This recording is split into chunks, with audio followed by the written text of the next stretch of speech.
آمد که یک زن میگه در بستر تنها خواب بود. میگه به خودش میگفت خدایا من از تو میترسم و الا اگر نترسم آتش بر این جاگه خود میزنم، یعنی زنا میکنم. میگه این سخن میگفت. چند مدت است میگفت خدایا این چند مدت است شوهر من در حرب است، در محاربه است. خدایا کی ایره میاری میرسانی؟ اشتهای شوهر دارم، پروردگار را از تو میترسم و الا به زنا دست میزنم. میگه این سخن میگفت. عمر وقتی میگه این سخن شنید در وجودش یک لرزه پیدا شد. گفت در اصل انسان است آخه، اشتها دارد. در حال میگه پیش دخترش آمد حفصه. این در زمانی بود که پیغمبر که از دنیا گذشته بود، عمر در خلافت نشستگی بود. حفصه که زن پیغمبر خدا بود، دختر عمر بود. آمد گفت حفصه، گفت از تو یک چیز میپرسم. چی چیز؟ زن چند قدر طاقت دارد به شوهر؟ حفصه میگه حیا کرد. زنها ای وقتا هم حیا داشتند، زنها بی نهایت حیا داشتند. امروز بین خواهرای ما و شما در کدام سطح قرار دارند؟ ما و شما هم دهنامون پوشیدگی باری هم نمیگیم که امر خدا تا بجا بیار، از خدا بترس. حتی همین را نمیگیم، میترسیم، غیرت نداریم. نمیدانیم که فردا ما و شما را از این فرزندا میپرسند. اینا نمیگیم، اینا نمیفهمیم. میگه حیا کرد. گو حفصه گفت حیا نکن، تو اگرچه دختری منم باشی تو مادری من هستی، تو زن پیغمبر هستی. زنهای پیغمبر مادری ما هستند. میگه حفصه طاقت نکرد، به زبان نگفت و به دست اشاره کرد، 4 ایشان داد. گفت 4 ماه میتواند که زن به شوهر طاقت کند. و میگه آیتی را از سوره بقره خواند. این آیت معناش همین است که اگر مردها از شما 4 ماه جدا شدن، شما میتونین که نزد قاضی مراجعت کنین و خط طلاق خدا بگیرین. این 4 ماه را وقتی که میگه آیت که ذکر کرد، حضرت عمر در حال آمد پرسان کرد شوهری همین زن در کجاست؟ گفتن در ایران جنگ میرود، در ایران است.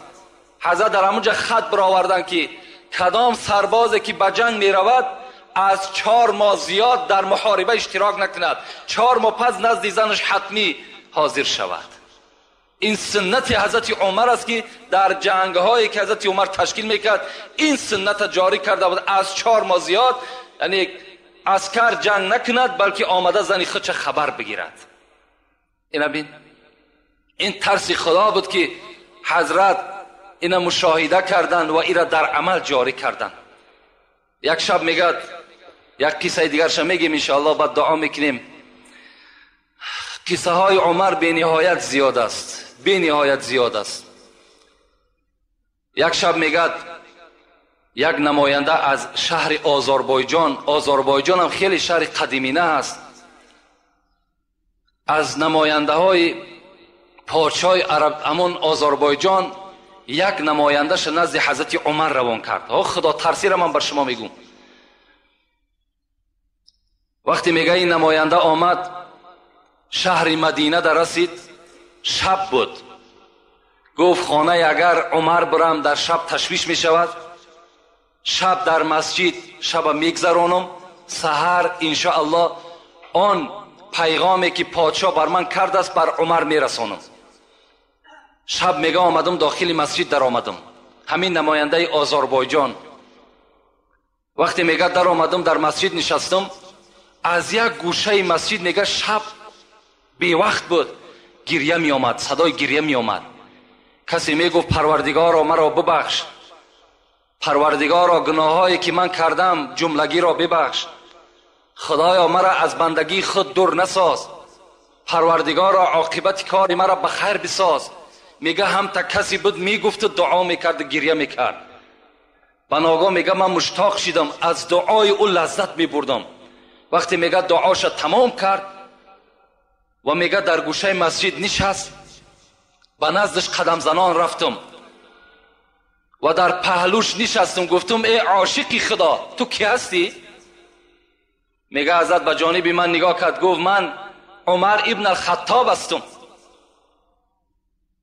میگه در وجودم یک لرزه پیدا شد. من آوازه عمر را شنیده بودم، عمر را ندیده بودم، در حالتی که عمر با پادشاه بود. میگه گفتم در این بیوقتی شب حضرت تو روز تا بیگاه مشغول هستی، شب چی میشود که راحت میکردی؟ حضرت میگه گفت ای برادر، اگر من شب خواب کنم حق این بندگی خدا را کی میکند؟ اگر روز به خواب برم حق این رعیت، حق این مردم را کی به جا میارد؟ برای پسر خطاب خواب شب خواب روز حرام است. حضرت میگه هم تا مراجعت کردن تا به روز میگه صحبت کردیم. سحر میگه بامداد یک جایه باز در همون مسجد خواندیم و میگه به جانب من گفت یگان پیغامی داشتی؟ میگه گفتم من از آذربایجان آمدم، از پادشاه خود یک هدیه برای شما آوردم، او را میخوام که به شما تسلیم کنم. حضرت عمر گفتن خوب میشود که خانه بریم، در خانه من شما را مهمانداری میکنم، هر پیغام و هر هدیه‌ای که داری اونجا من از شما قبول میکنم. حضرت دستی او را گرفتن، میگه به خانه آمدن. وقتی در خانه در آمدن، اون زمان میگه زن حضرت عمر دختر علی بود، ام کلثوم. فریاد زد ام کلثوم این مهمان است، یگان طعام داشته باشی نزد ما بیار. ام کلثوم میگه صدا داد عمر در خانه بجز نان خشک و کمی از ملخ پختگی دیگر چیزی نیست. خانه پادشاه که از سه یک قسم دنیا در دست حضرت عمر بود، بجز نان خشک یک کمی از ملخ پخته دیگر چیزی نیست. در خانه پادشاه گوشت بریان نیست، در خانه پادشاه نان ملایم نیست، در خانه پادشاه یگان آش دمداختگی نیست، در خانه عمر پول نیست، مال نیست، در بانک ها پول ندارد. حضرت یک کمی خشک میگه نان آوردن. این نماینده آذربایجان میگه وقتی که من زیر دندان میماندم دندان من در اون نان گذر نمیکرد، نمیگرفت، لیکن عمر را میدیدم آهسته آهسته میگه همون نان میخورد. وقتی که بالایی که جای نشستم فقط زمین خالی بود، چیز پرتافتگی نبود. بعد از این میگه به جانب من گشت گفت چی هدیه داری؟ میگه لطمه کشاده کردم، همون روی ما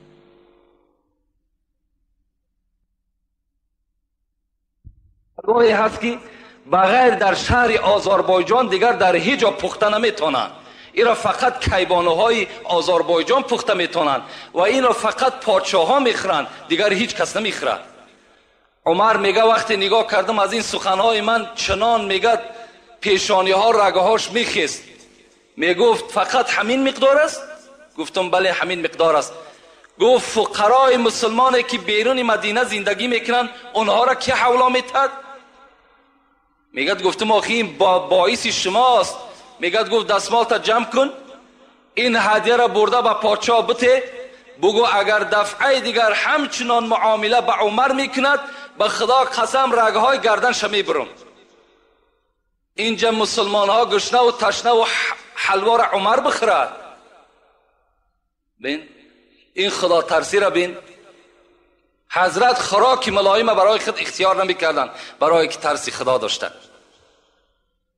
رأس کل الامر مخافت الله، سر همه کارها ترس خدا هست.